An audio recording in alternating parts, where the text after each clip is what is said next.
Welcome back to Boom and Bust. I'm your host, Tony Clement, speaking with Dr. Dennis Molinaro. He's the Ontario Tech University now, but certainly played a operational role in our security and intelligence segment of our society. So, Dennis, we were talking about the National Security and Intelligence Committee of Parliamentarians, and you made, I think, some fair points about some of the things that are not really working very well. Can we learn from our allies? Are they doing things? What does the U.S. do when it comes to oversight and on intelligence? What does the U.K. do? Tell us how they do it better, perhaps. Sure. I mean, well, if we take even just the UK example, I mean, this is their review body that was created back in 2010, reports to Parliament, but also there's built into that legislation, a duty for the to respond to the reviews that are put forth and the reports that are put forth, and that's missing from the Canadian legislation. If we're talking about the United States, right, we have the different committees, the Senate committee, the House committee on intelligence that are established. They review, they hold hearings, they have sometimes a very public affair. But nobody wants to, I think, really go in front of some of those committees sometimes because they could be very rigorous in how they approach oversight. I mean, the oversight aspect to Canada, that in terms of the body doing that type of review work, I mean, it's different than in CIRA. The other body that we have that would actually be more concerned with operations and do those operations fall in terms of legal compliance? Are they being, but for NSI COP, it's really looking more at the policy, the statutes, these kinds of things. Really, the review aspect is okay. That doesn't concern me as much. What concerns me is that this body reports directly to the PM. Right. So, and the other aspects that really concern me about it are the fact that there isn't a duty really to report back. And so you see, actually, NSI COP's reports, even the last one, I think the last one was actually pretty short in comparison to how, the length of their reviews in the past.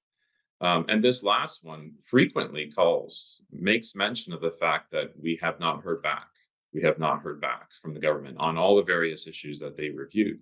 And that's a problem because if you're going to have a review body, it's not going to, just because you have a review body doesn't mean that now all of a sudden you're doing effective oversight or you're effectively reviewing the intelligence community. You're not. You're essentially doing it halfway. And you need to have that proper response to what those bodies are suggesting that you do in order to actually make some kind of impact. The foreign interference file is a classic one. They've been regularly reporting about the threat of foreign interference and have yet to hear back.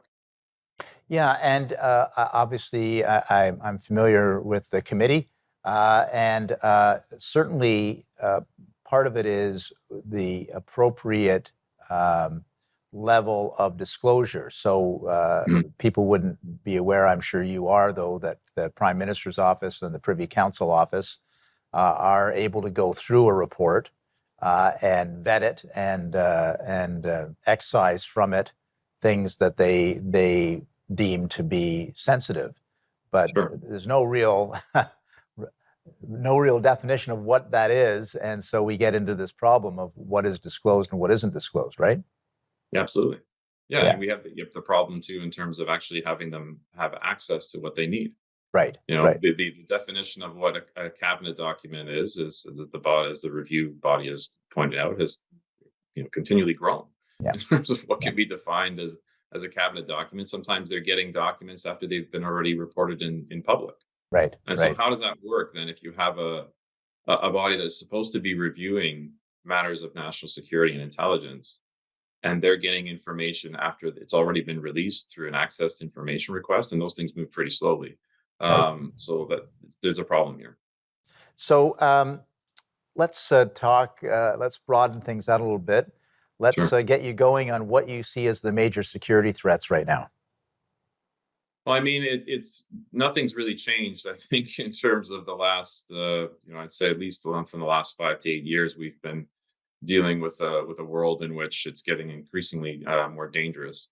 In this post-Cold War era, we're talking about threats from Russia, threats from Iran, and threats from China, which really, in spite of what's happening, I would say overseas in Ukraine, China still remains probably one of the biggest threats to the West in recent memory, going back since the end of the Cold War, at least.